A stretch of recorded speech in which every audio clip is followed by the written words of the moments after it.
Hello and welcome. Thank you for joining us with the Agritecture's Travel-Free Digital Conference Series. My name is David Caesar. I'm the lead agronomist at Agritecture, and with me today is Khaled Majouji from In.Genius Farms, and he'll be talking with us about local food systems. Khaled, thank you so much for agreeing to join us today. It's a pleasure. Thank you for having me, David. So, Khaled, why don't we start out with tell us a little bit about In.Genius Farms, where you're located, what crops you grow, and yeah, let's just get started with that. Okay. Well, my name is Khaled Majouji. I'm the founder and president at In.Genius Farms. We are located in Laval, Quebec. And what we do is we grow crops vertically outdoors on a large scale. And we grow crops, large quantities of greens, so lettuces. We grow a lot of strawberries. We grow a wide variety of vegetables as well, such as mini eggplant. We'll grow bell peppers and a bunch of other items as well. And we do all that in custom vertical systems that we use outdoors. So there are designs. Okay, so you say you're located outside of Montreal. Yes. And repeat again the crops that you guys are growing. So we grow a lot of lettuce, a lot of strawberries. We grow bell peppers. We grow mini eggplants. We'll grow a lot of herbs also. We grow bush beans. So pretty much we're trying to grow pretty much everything that you would want to have in your fridge or that you would get at the grocery store when you go shopping. Okay, excellent. And you guys use I've noticed that you use a vertical, sort of like an A-frame cultivation system. And you do that outdoors. Can you tell us more about how you developed that A-frame cultivation system, and if you use that for all your crops or just certain crops? Okay, well, the story of the vertical system started with, I can send you a couple of pictures if you want to see that, but the very first system I designed actually was made out of these over-the-door shoe organizer type devices. It kind of has all these pockets. So the idea, of course, I knew it didn't have much commercial potential, but we just wanted to test out if growing things vertically would present any advantages. That turned out to be quite successful in terms of the benefits we would get from it. And so I started wondering about how could I have a system that's freestanding, one, and that really lends itself well to scaling. So basically that system with these pockets there was pretty good in terms of performance, but for a million reasons, it was very, very difficult to scale it. And so I started experimenting with rain gutters. So at first I did not have the A-frame type system. I just had them on fences. And then I started studying basically the angles of the sun and the amount of sunlight that is distributed online over certain periods of time at certain seasons, and realized that by building a A-frame type system, we were able to provide crops on both sides of the frame enough sunlight to grow to their full potential. So we started experimenting with that. At first, that was years ago. That was in my backyard. This is how I kind of started on Instagram as well. So people started following that a little bit. And then we started experimenting with more and more different crops. So of course, the obvious ones would be the greens, the lettuces. This is what we see coming out of vertical systems quite a lot.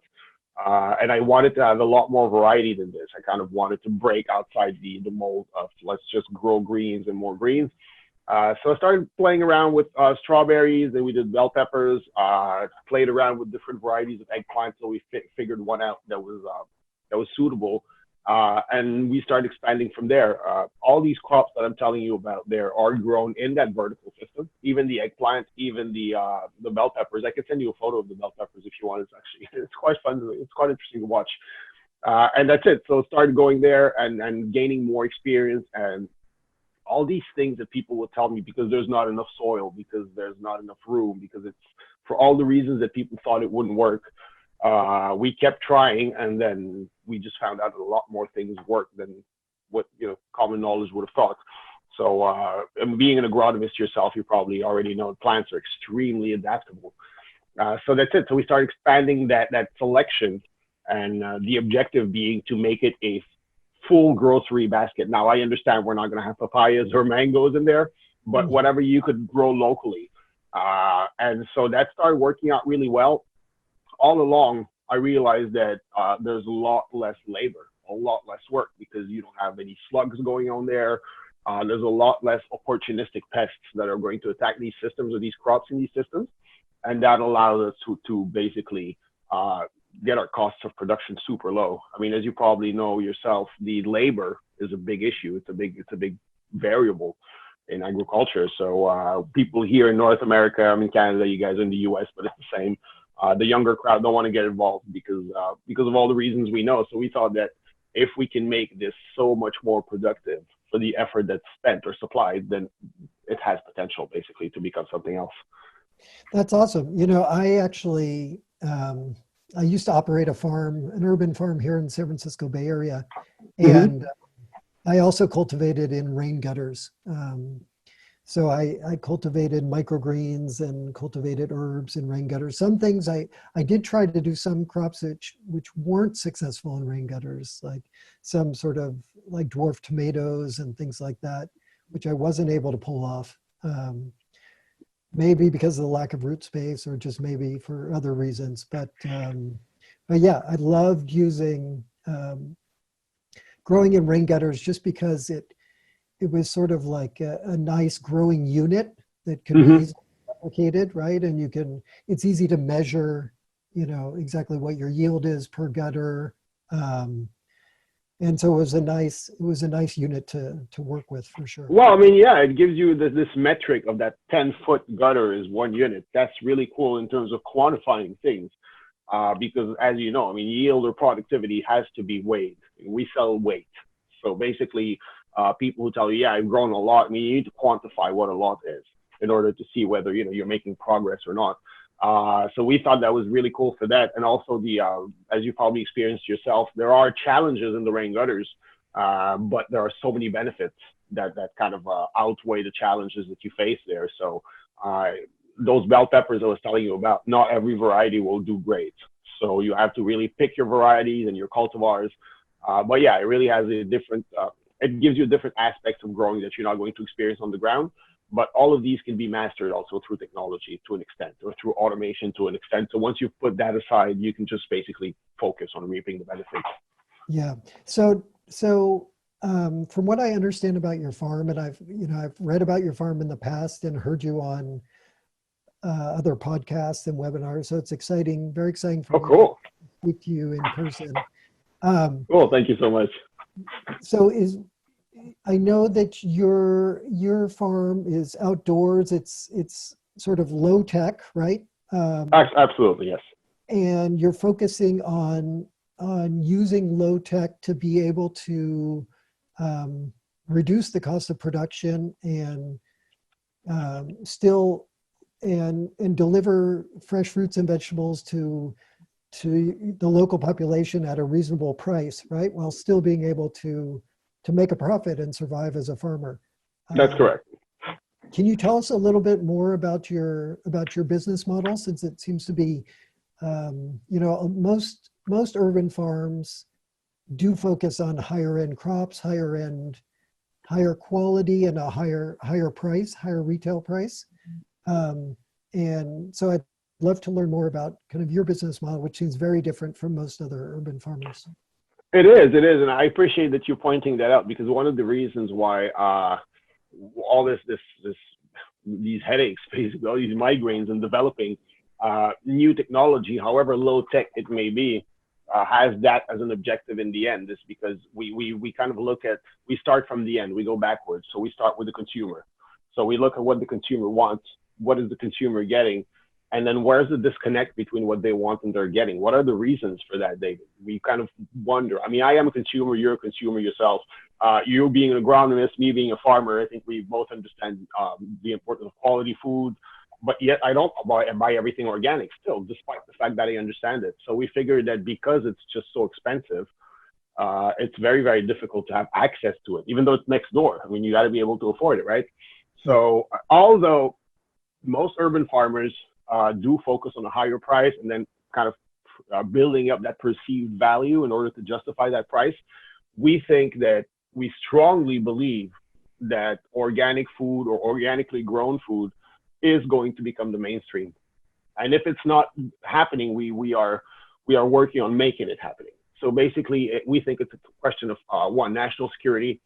Having a population that is well fed extends to so many fields and areas. Think about the implication of children going to school with a stomach full of food and fully fed in terms of nutrition. Think about the implication on our health system. Think about the implication on our education systems. All these things have a direct impact, and the one thing that actually keeps that from happening, or keeps these benefits from realizing themselves, is the fact that we don't have the kind of food system that we need now. I think the duty of the objective of a business person is to make money, but the duty of an urban farmer, in my view, is to help make that reality happen, help make that a reality. So, in order to get there, we figured the best way to penetrate a market and become a mainstream product is to go and reach that slice of the population that understands the benefits but just can't afford it, or it doesn't fit within their budget or their financial situation. So basically, you got the regular grocery stores now, and you have these specialty stores which sell organic. These guys have had 10% market penetration for a long time, and it's not moving. So at a point, you got to stop and analyze the situation, realize, try to understand the reasons why. Everyone wants to eat organic, right? Bar the pricing and the economics of it. So that's it. So we figured that if we actually lower the price through a lower cost of production, then we would reach a much larger market.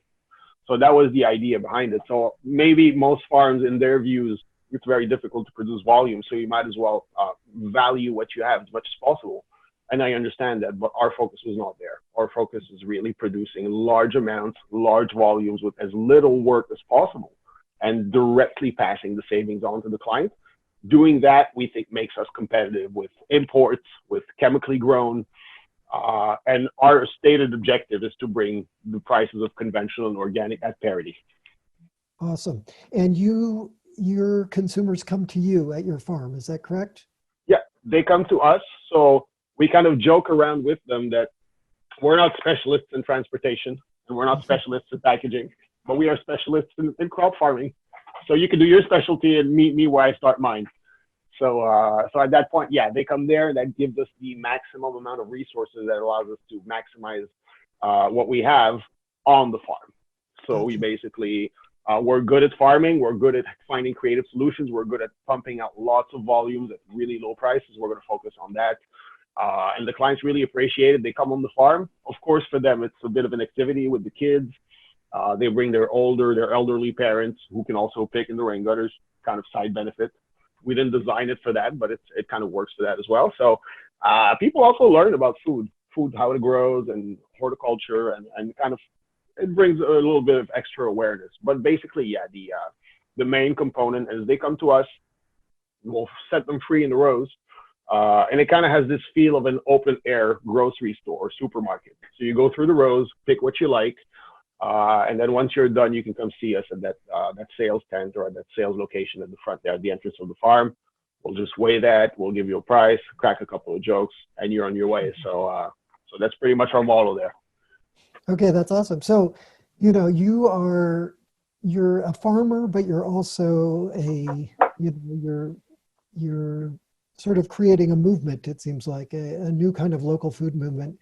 I assume that, many who visit your farm have been inspired by the work that you're doing, and people have read about you and, seen your work. Are other people copying your model in other locations? There are people who actually, and I again, another thing, you're going to start thinking I'm a weird person a little bit, but my views on business are very different from what you'll find out there. So I encourage people to copy what I do. I actively encourage them to, because basically the well-being of the majority trumps my own success. So basically, I want people to reproduce that, even if I'm not gaining anything on it. But I want the model to spread so that one, other people can test it out in different markets, in different weather patterns, and two, because this is basically how you start a movement like this. I mean, if people are interested, if you keep the doors open, if you're an open source kind of company or kind of person, then I think collaboration and cooperation trumps, hiding your little secrets and keeping them to yourself. This is what we're trying to achieve, David. It's just so big that anyone who's halfway lucid in their mind is going to know that you're not going to be able to do it alone. It's impossible. It's just so big. Even if I had 10 lifetimes ahead of me.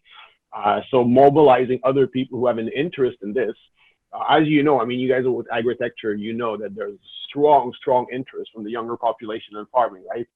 So these people are often not farming because they don't see the profit in it, or they don't see that they can make a livelihood, or they don't see that it's recognized to the level that it should in relation to the amount of effort it is.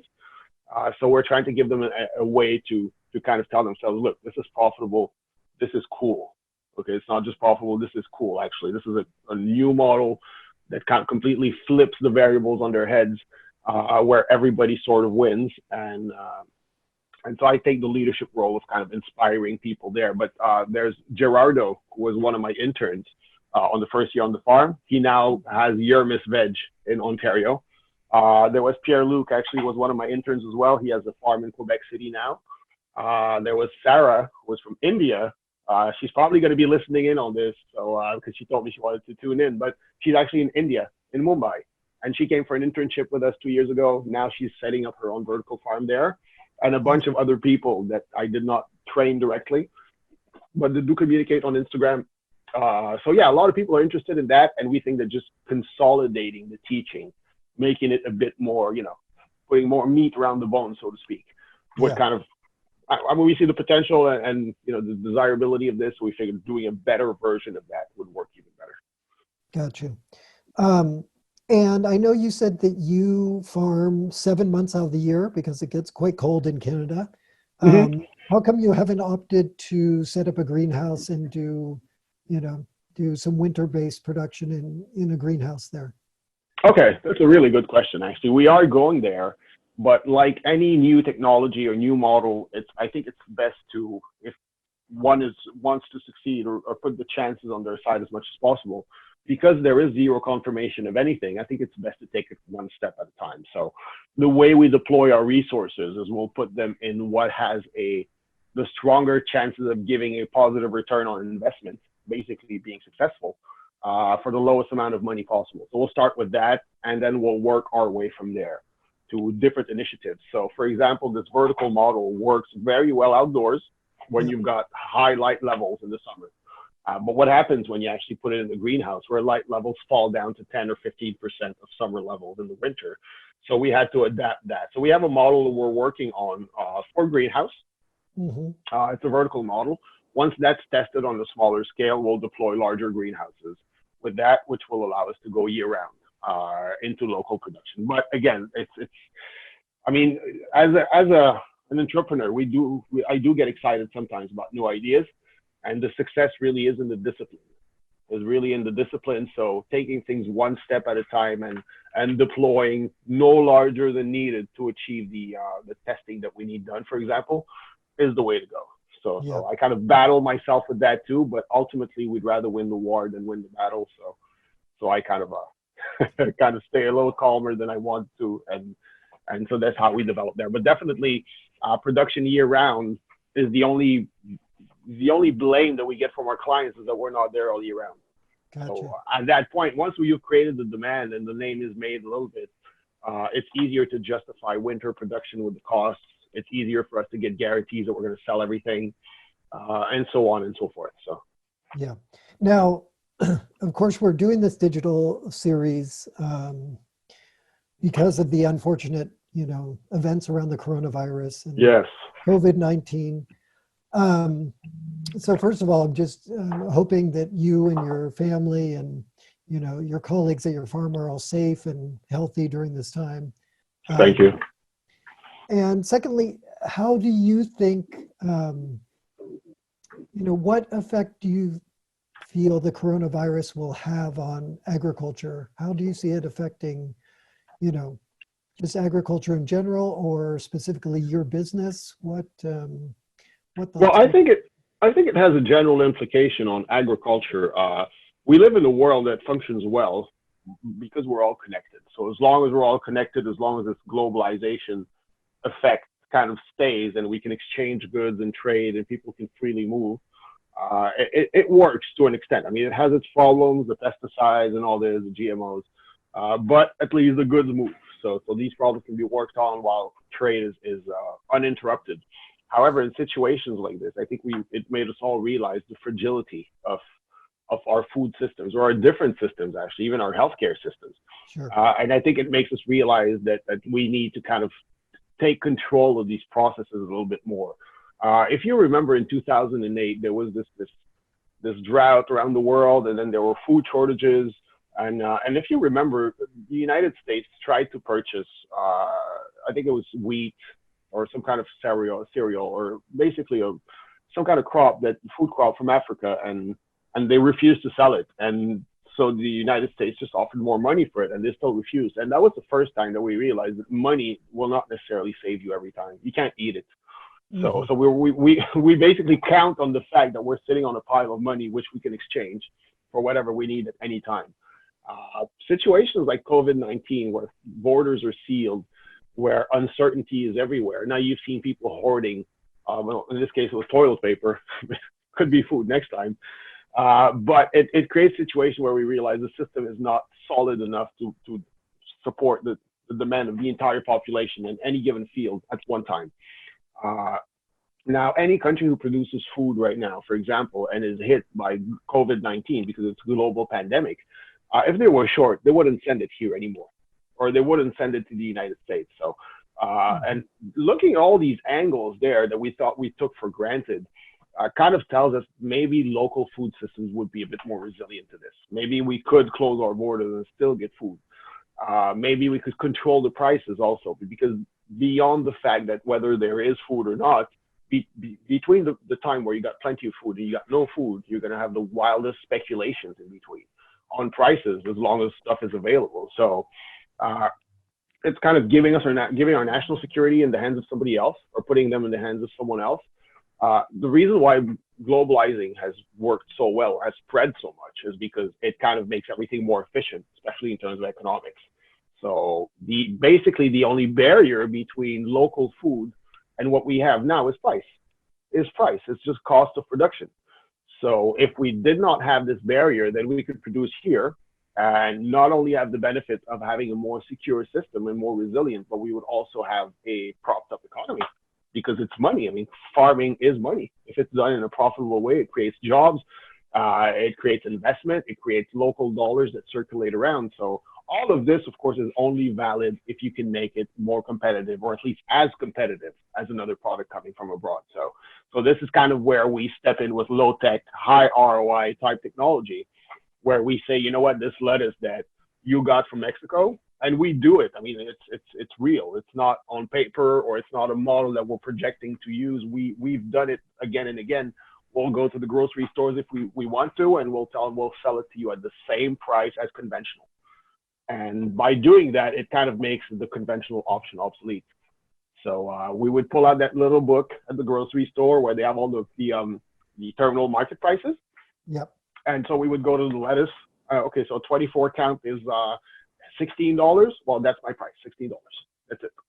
And so, of course, that creates a situation where these other products get dumped instantly. But we have the tech, we have the knowledge, and we have the resilience to do that, David. So right now, it's just a matter of putting all that puzzle together. Great. Do you think that, as a result of, in World War II, World War I, World War II, there were, victory gardens all around. Do you think that as a result of the coronavirus, people will be, inspired or motivated to be growing more of their own food at home, to become, or at least feel like they're, have a greater degree of self-sufficiency? I believe so. Being in the gardening and farming community, I always get these kind of hits before everyone else. So I already have clients who start contacting us about if they're going to be able to get their plants with us, or if we're going to be doing these little videos online for these gardening videos, or I mean, if you look pretty much everywhere, if you scroll through your Facebook, you're in the gardening same kind of area that I am, gardening, farming, horticulture, you've probably seen a few posts of people that are telling you, I'm going to have a garden this year, or I'm stuck at home, so I'm going to grow a garden. But yeah, the increased need or felt need for independence in terms of food is something I definitely expect. Absolutely. I mean, a lot of people have really nice backyards, uh, quite a bit of space there, and with some efficient techniques and a little bit of kind of hand holding. You know, it's not easy when you don't know what you're doing, but if somebody guides you along and you got basic experience. So I think, yeah, people are going to go back to that. I mean, the Victory Gardens was a way to to kind of prop up the economy and get people doing something that would provide food, and it worked. It really worked. I don't know if you remember, 70% of fruits and veg at that time were actually produced locally by Mr. and Mrs. Everyone, people like me and you. So I'm not saying people want to become farmers, all of them, but I think it's going to permanently scar them in terms of remembering this time and remembering how we all believed it would never happen. Yeah. So at that point, I mean, you're going to look at whatever resilience you can count on, or whatever resources you have, and yeah. So yeah, absolutely. If you want, I'll send you an email over the summer to let you know how that goes. But I'm pretty certain that the effort is going to be ramped up by a lot of people. And if someone was interested in getting into farming, at a time like this, what words of advice would you give to them? What would you tell them if someone said, "Hey, Khaled, I'm really, really interested in farming right now. Should I do it?" What do you think? Well, what I think is that it is a great time to get into farming. I think it's going to have a permanent impression on our minds and our spirits, and that a lot of people in the future are going to be more interested in buying local. There's already a lot of people, but my advice is that first and foremost is that try to be a part of the solution, in the sense that do it in a way that not only will give you a chance to succeed as a business, but that will give people also something that they need and they can't get their hands on. So if you can produce it at a low cost and then spread the love, so to speak, people will come. You'll have no problems marketing your crops. It's just going to be all on the up and up, and you're going to make your money doing that. And if a lot of people do this, then we can develop a real, serious, profitable farming economy. But what I'm saying is, don't do it because you love farming, or don't do it because you love crops. If you get into this, give it the respect it deserves, and realize that this is a real challenge you're getting into. And I'm not trying to scare anybody. It's super possible, super feasible, but do your math and go in it with the fundamentals. So basically, I have a lot of friends who have started farms. A lot of people that I know have started small farms that have basically closed up shop, or they're struggling. And they're all in that kind of situation that you described earlier, where they're selling very expensive and they're trying to justify the value, which was okay for a while. But I think the future is in lowering prices, improving access, and I mean, why not? I mean, at that point, you become part of the solution. You become something that society did not have before, that now you're offering. So we're going to be franchising our model, by the way, down the line in the future. So if you guys are listening or interested, you might want to keep tabs on what we're doing, or like our Facebook page, or just follow basically our developments. But we really want to. I mean, we are basically every organic farmer's nightmare. So we will make these premiums disappear. That's our stated objective. So anybody who thinks that it's an exciting idea, that we would just go out and the entire population would eat organic, is a potential candidate for doing great into this. So go in it with the fundamentals, start small. One of the mistakes I made is I started too big, and then I spent 2 years telling my team we need to take control of this monster. So because it was just producing so much, and then we didn't expect that, and we kind of did, but we didn't think forward too much. So start small, save your resources, save a bit of money for a rainy day. The most important part when you start is the data. So the data of what do you produce, how much do you sell, what's the demand. Once you've established that, you can grow on these variables. But you are very much in a position as an American, as somebody who lives in North America or in the Western world, to compete with what comes from outside, with added benefits of food security, integrity. It's local, it's organically grown, but most importantly, you're competing with their prices. Yeah. Yeah, I would second a lot of the things you said just now about, starting when you're going to start a farm, start it small, start a pilot. Um, there's once you get into farming, there's way more to figure out than you imagine there could be. So Hmm.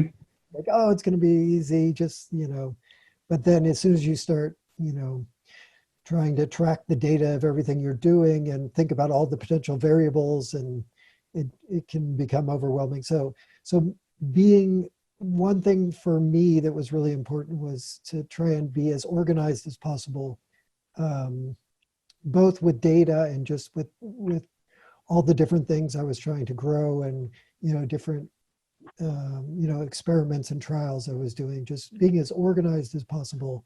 And it's uh, the right approach, really, David, because as you know, there's a zillion different ways you can do farming.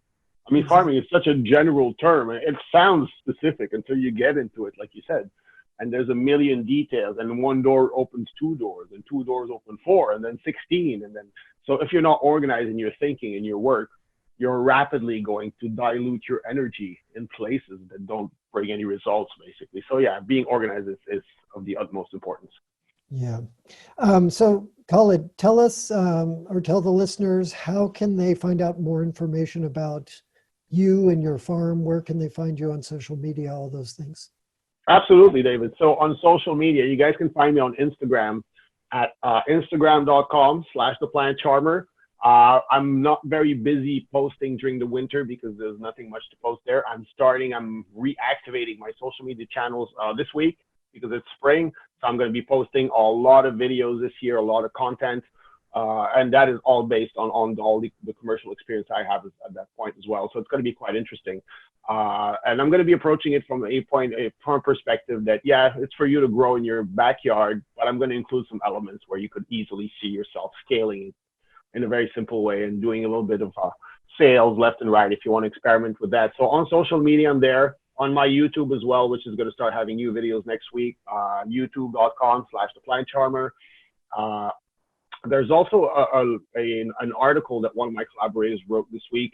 It's going to be on the Rake Around blog. So it says it's titled COVID-19 and its impacts on Canadian agriculture. If you want, I'll send you the link if you want to include that. But it's super interesting. Actually, it kind of explores the situation with the foreign workers that you guys have in the United States as well. I mean, I think you guys depend on them quite a bit. Yeah. So that's going to be super interesting. So yeah, we're going to be all over the landscape of social media this year in terms of urban farming. But Instagram and YouTube are going to be my main platforms. And that's it. If anybody wants to just garden at home, they can follow some advice there. If they want to farm, we'll have systems in place that you can contact us or ask questions. But yeah, we really want to get people in on the movement, and we share information freely. Awesome. So yeah, you can, if you look on YouTube, look up In.Genius Farms, and you'll see Khaled there in videos of his farm. He's also the plant charmer, as he just said, in his different social media handles. Um, and his energy is wonderful and very contagious. So we need more people like you, Khaled, in our agricultural movements. I really applaud all the work you're doing, and thank you so much for joining me today on this part of Agritecture's digital conference series. It's my pleasure, David. I really hope that has inspired a few people to get involved, and maybe they'll get the contagious disease of agriculture like me and you did, right? All right. Well, be safe. Hopefully, the situation will improve soon for everyone. And I hope you have a great, successful year in farming this year for sure. Thank you so much, David. Okay. Take care. Thank you. Bye bye.